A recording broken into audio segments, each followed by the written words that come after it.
Tonight on the Reno Show, Chloe from the Greenery reveals how to care for the stylish Mexican firecracker. I share my styling secrets for your bedside table. Rowan and I work together to update a family backyard with faux grass. Aaron is back to show you how to revive your abandoned agaves, and I break down how to achieve a luxurious bathroom on a budget.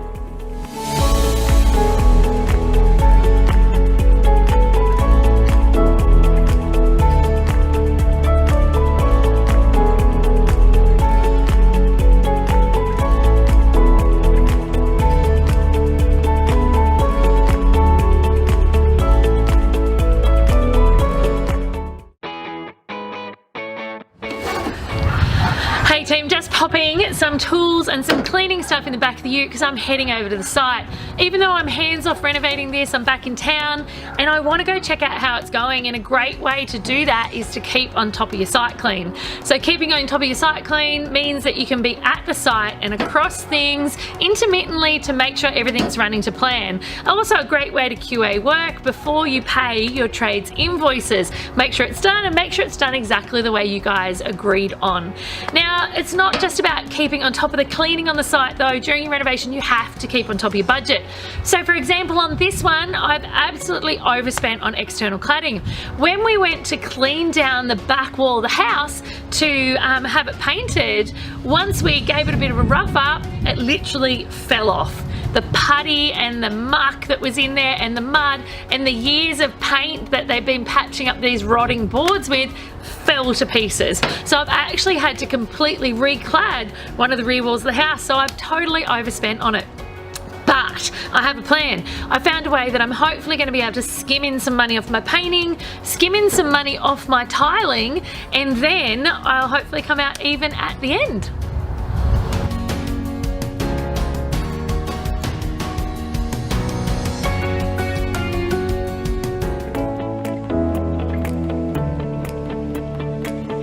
We have been called into this property. It's a family home and they're on an elevated site, and for a pile of really justifiable planning, construction and what they're actually allowed to do here, they've chose to put in an elevated deck to increase the playroom for their kids. That's right, yeah. And it's really usable. It's a very good space actually. It's nice long space, so there's plenty of room for the kids to run backwards and forwards. But compressed cement. Oh my gosh, it can't be fun in summer. No, this would be blindingly like white and hot and reflecting all that heat straight back into the house, which is there. So, and when it would get wet, it would be as slippery as. So we are going to do a total elevated deck makeover. We are. We're going to put some fake turf down here. And cover this up, we're going to show you how we're going to put that down and how we're going to tie it all in here and glue it down so it doesn't move around, so the kids can get out here and enjoy this space, play a bit of football. Let's get to it. Okay, so we started by cleaning off the area in which we plan to lay our turf. We were working on a very hard surface here because we've got compressed fibre cement sheeting underneath, so we need to make sure that that's going to be really clean so there's no sticks and little rocks and things like that, because that will come back up through the, that'll leave little lumps in your turf if you don't get that out of the way. So we clean it all down first, make sure it's all nice and clean. We measured our turf then to make sure that in this particular circumstance our turf isn't wide enough to run the length of the site. So we're going to cut it in 2 strips to go the width of the site. So we measured that, and then we cut our turf to size. And we trimmed off the black strips on either side of that so we can get a nice clean join in the middle and on the edges as well. So we just used a Stanley knife for that and a straight edge, as we did when we were measuring and cutting our turf. Stanley knife and a straight edge. The longer your straight edge is, obviously the easier it makes it to cut your turf. We were using a level, so we only had a 1 metre long level, so we had to measure and cut a couple of times. But if you can get a nice long straight bit of timber, then that will make that process much faster and much easier for you, and it's much easier to keep a square edge when you're using one single line. And so we trimmed our turf to size, then we spun it and rotated it, dragged it to the point where we want to make sure that it's all fitting and that it's all nice, neat fit and everything sits inside the lines that we've cut it for. And then we just ran a couple of strips of double-sided outdoor mounting tape, essentially underneath the outside edges of our turf, laid that down on the compressed fibre cement, peeled off the top layer of the turf, and then pushed our turf down, peeled off the top layer of the tape, and then pressed our turf back down over the top of that, stood on it, held it down nice and tight. Now, we're dealing with a fair bit of weight in this turf, so it has a fair capacity to hold itself in place once it's been fixed in the corners and along the edges. If you were doing this on another surface, so over ground or dirt or something like that, you can also peg your turf down with turf pegs that are provided at any turf supply store, and that's also a very good way of holding it down, stopping it from moving. And then we moved into the middle. Again, we cleaned that joint where we're going to join both those bits of turf together, and we put down a strip of single-sided 100mm wide turf joining tape. We stuck that to one side of the turf, and then we dragged our other side of turf up and lined it up, and then placed it down, just trod on it and pressed it down hard. And then we just ran one bit of double-sided tape down the balustrade side of the turf, just to stop it from twisting a bit on that edge. The other edge will serve to hold it in because it's up hard against the deck. And then that's it, pretty much. We brushed the join line a little bit just to lift that turf up and try and make that join line a little less obvious, but over time that should all knit together, and that join line should become less and less obvious as the time goes on. And that's basically it, everybody. Then you can sit back like we did, have a cup of tea, and enjoy your new artificial turf lawn. So that's it. We finished the turf out here on the compressed fibre cement deck, and I've got to say, it's pretty gratifying not having the glare just bouncing into our faces of the sun coming out. I know. We can sit here, nice cup of tea, out onto turf that you never have to mow. Oh, how good is that? Pet friendly. Pet friendly. It's very stable in UV now. The turf, artificial turf they have out now is very, very good at withstanding the harshness of the sun here. Do you know what I loved about it when we chose this turf? What's that? Is we got to choose exactly the look we wanted. Yeah. We even got different varieties of turf to choose from. There is a massive variety as well. So make sure you choose turf that's fit for purpose. So if you're going to be walking on it a lot, you want something nice and soft underfoot. If you're just using it to trim up around garden beds and things like that, which you can do as well, you can get a nice short tuft that is quite rough to the touch, but it looks very, very nice in around trimming things up. It highlights garden beds really well. So it does. Yeah, there's a neat massive stuff variety. up, hey? Neat stuff up a lot. But either way, guys, check out the view. Cheers. Cheers. Well done, boss. Thanks. Well, I was boss, was I? Oh, for now. For now. That remains to be seen. Bespoke styling is the perfect way to complete your renovation. So join me for some styling secrets.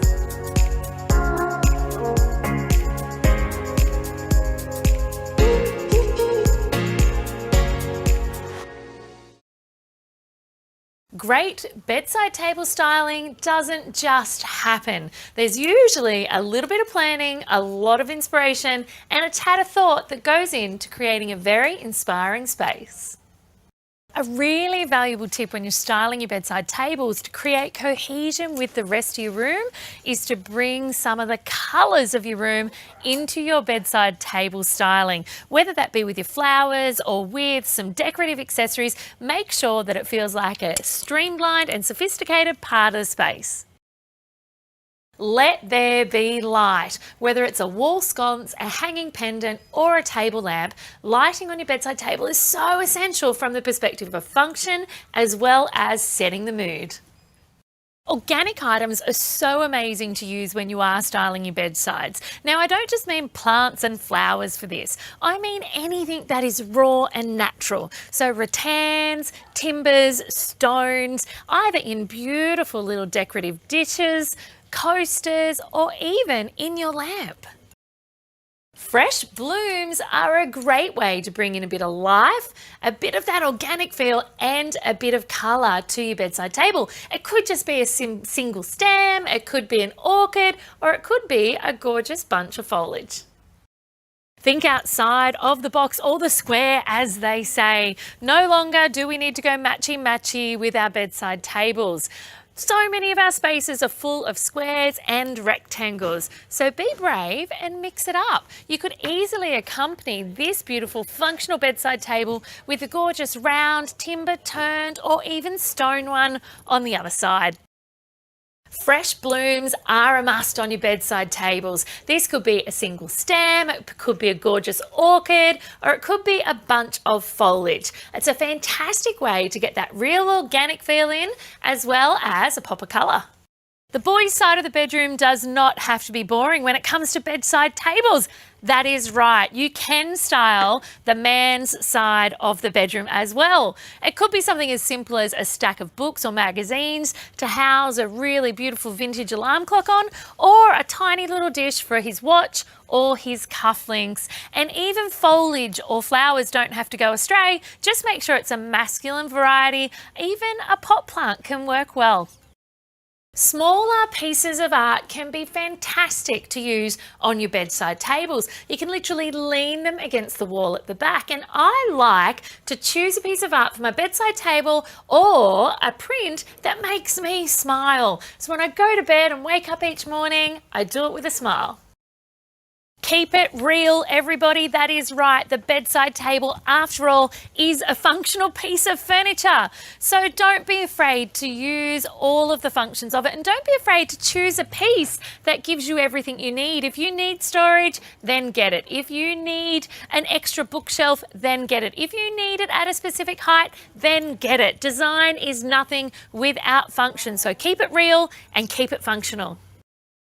And finally, bedside tables are all about balance, height, colour, texture and style. So good rule of thumb to follow is that the top of your bedside table should always, within reason, be around the same height as the top of your mattress. And don't forget that you can play with scale in every room that you do. So don't be afraid to go slightly larger on your bedside table on one side than on the other.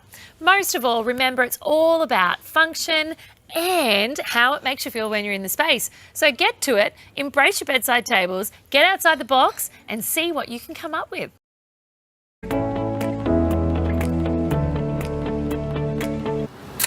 Now, Aaron, no matter how much I love the feeling of the flesh of the agaves, they have been called weeds a bit in Australia because everyone is using them and they multiply like you wouldn't believe, right? They do.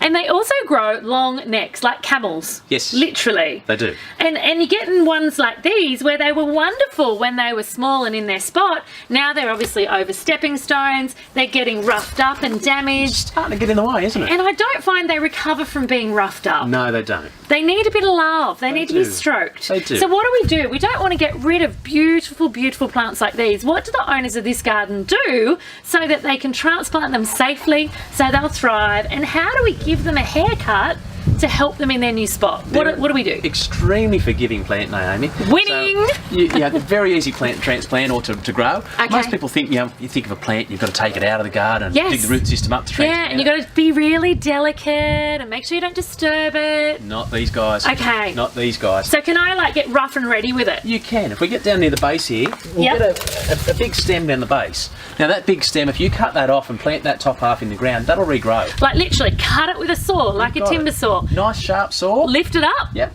You can lift that straight over your new spots, stake it in the ground, Yes. and it'll start to grow again. Okay. So, it doesn't end there though. Oh, Doesn't there's end more. there. The base that's been left behind, Yes. if we looked over in the back of this garden, and we probably can't quite see it in the camera here at the moment, but over in the back of this garden there's another little plant starting to pop up. Okay. So, A pup? A little pup popping up. Nice. A pup. Yeah. So if we just cut the top off the plant here and we leave the root system there, we're likely to get new pups regrow in the area as well. Okay. Top section becomes a new plant. These look fabulous in pots. So it's like a farm. You got it. They just keep going. We and have going an and going. agave farm. Yeah, we do. Now, what do we do with all this damage that's obviously happened because people have walked past it and they've roughed it up? What do we do with that? So the lower leaves, we want to keep stripping the lower leaves off as we go. Okay. So when you transplant it over, we don't want we don't want all this old stuff creating a rot problem for the plant or anything like and that. it looks gross. It does. Rip it off and get rid of all these lower leaves that are Yes. damaged. We want to leave some of the top. If we Okay. take too much of the top off here, then we're not going to get the plant to regrow. It'll start to Okay. rot in the ground because it can't Yep. use the water it's drawing up. Okay. So we've got to leave the top layers of leaf, but take all this stuff down Take below. all the bottom ones off. And what Just about with take these them little straight dead off. tips? Can we just cut them off so they look pretty? You can. It won't repair the leaf, but it will make it look a little bit better in the garden short term. Okay, so we can meet halfway there. We can meet halfway. It won't repair it, but it will make it look hotter. You got it. That Okay. leaf's not going to regrow. all our growth is going to come back in from the centre here. So, yeah, if you want to keep it there for a bit of structure while we're waiting for the rest to grow. And make it look pretty, I can cut it off. Fantastic. Well, I reckon we go get the saw and get started. Let's give it a go. Okay. Yeah.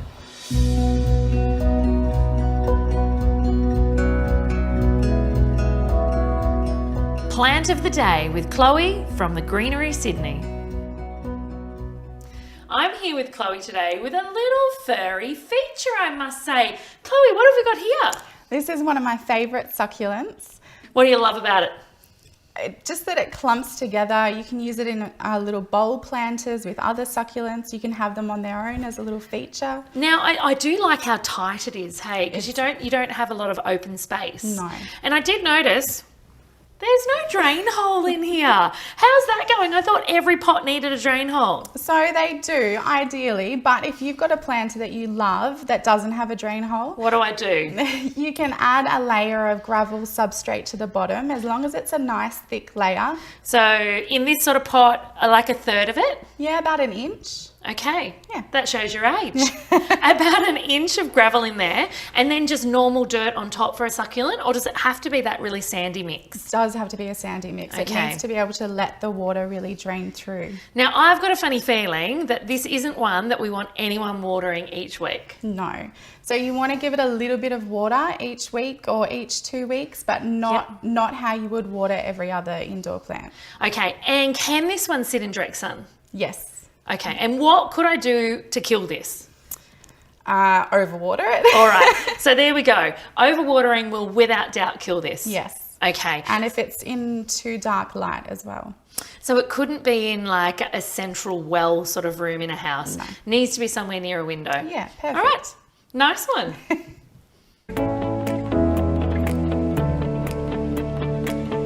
All right, well, welcome back. We are going to talk a little bit about one of the most expensive rooms in a renovation traditionally, which is the bathroom.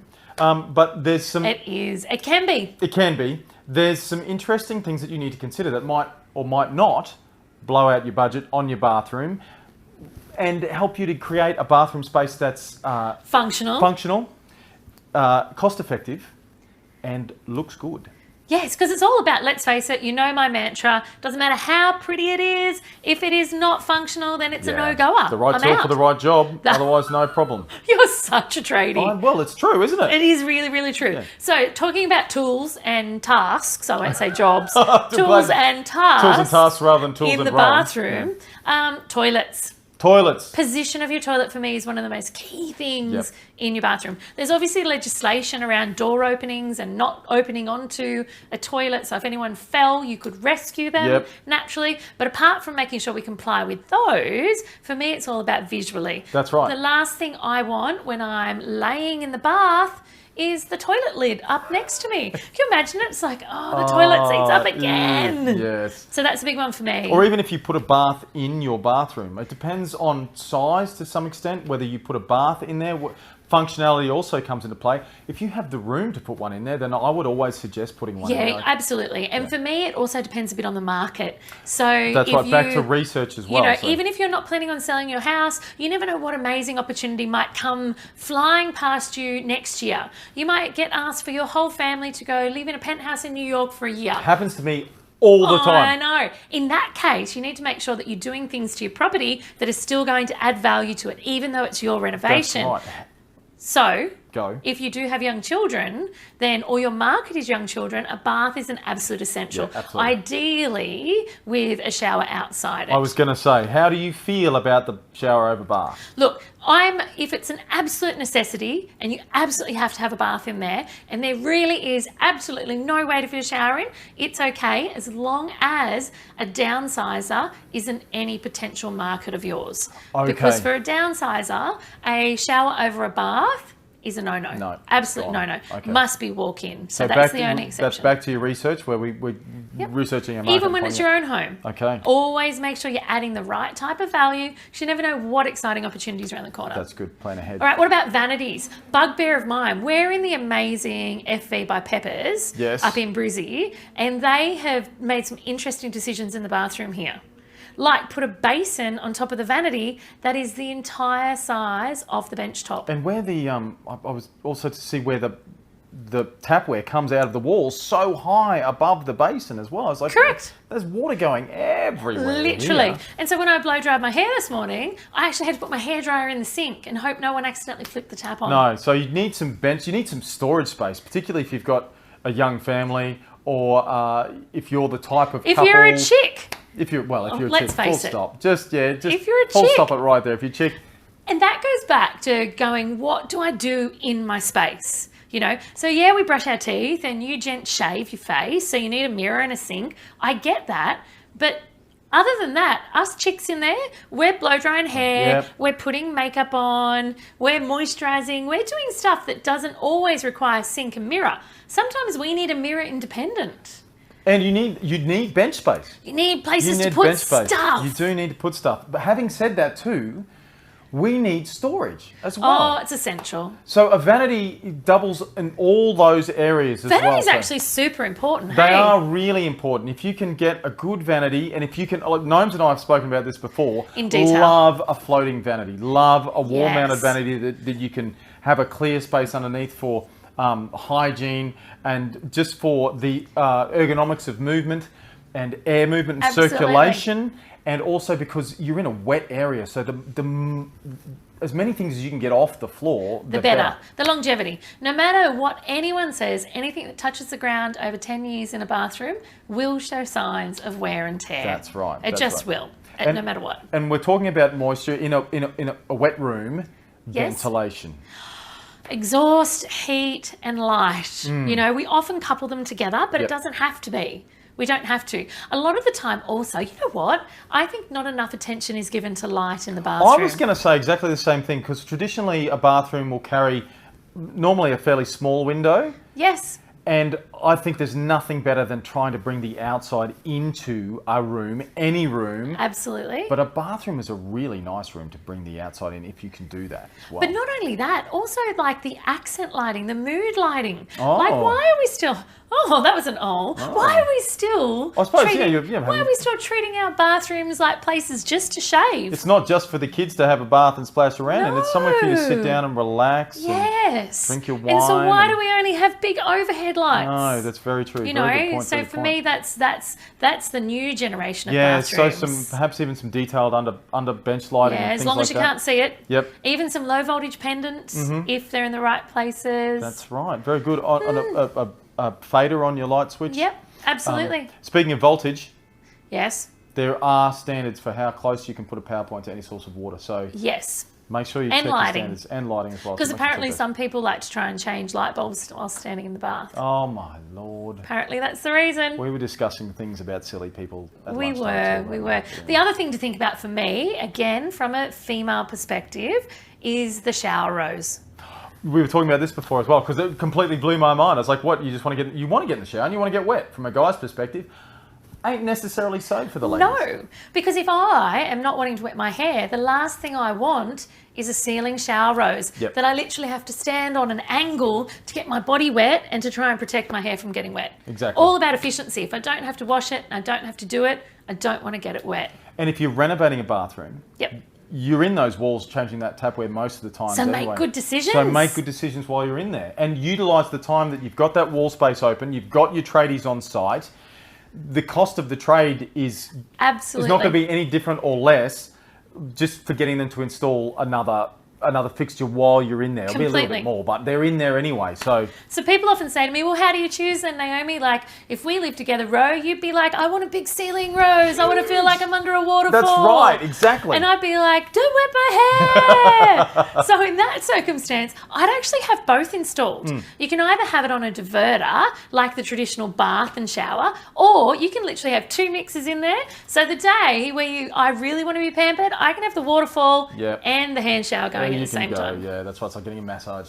So many things to think about. I know, but all really, really valuable things to think about and that can really, really help increase the value and the livability of your bathroom. I think that's what it's all about. It's about livability, aesthetics, value, and realistically, if you plan well, you'll execute well and you'll save money in the long term. Okay, so all of the big stuff is done. I'm humdinging along. Kitchen is in. Bathroom is fully tiled. Shower screen is ordered. Big stuff is done. Outside's painted, inside's painted, flooring's down. I'm smashing along. I'm really, really excited. But this is sometimes a point that you can go, oh my gosh, I'm nearly there, I'm only a week away, and there's so many little things to do. Everything from making sure that the silicon's done well in the bathroom, and that the silicone between the splashback and the bench top's done well, making sure that everything in the bathroom is fitted off properly, getting the paint off the windows, doing a cleanup. Oh, and you know what? It can feel sometimes like that list is so long. And some people I find put their head in the sand and they go, yeah, we've done the big stuff. We're totally ready to go. We'll be ready for market, or we'll be ready to move in, or we'll be ready for valuation in just a week.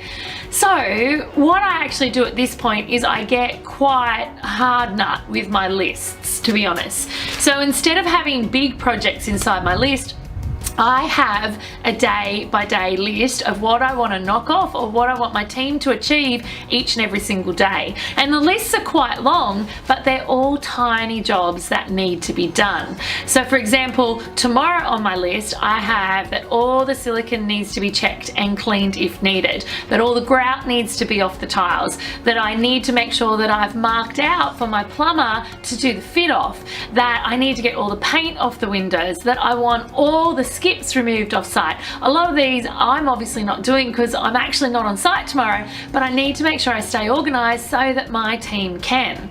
And there's one thing that so many people forget from their renovation timeline and their renovation to-do list, and that is clean. I know it sounds really obvious, but the amount of people that think a renovation clean is a bit like a normal clean and get sorely disappointed when they spend a whole world of time on that cleanup.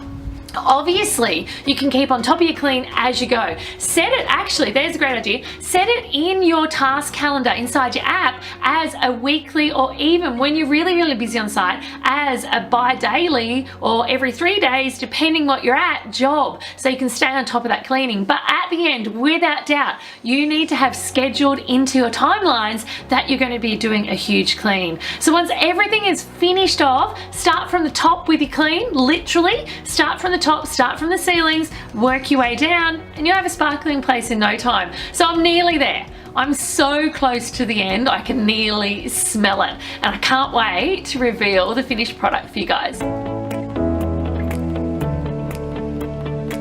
Fresh boom. Bro, yep. Catch. Go. Oh! Good to go, got his coffee. Look, he's not even behind the camera. I'm upsetting myself. I looked odd. That's a good one. That was long. Next time on the Reno Show, it's the first installment of Reno Recap since I completed my real renovation. Organisation guru Marissa is back to help you stay organised when you renovate your wardrobe. Jen and I will be revealing how you can fuel your bedroom styling, motivating you with 8 ways to dress your bed. And Rowan and I will break down how to create a perfect first impression for buyers at your property.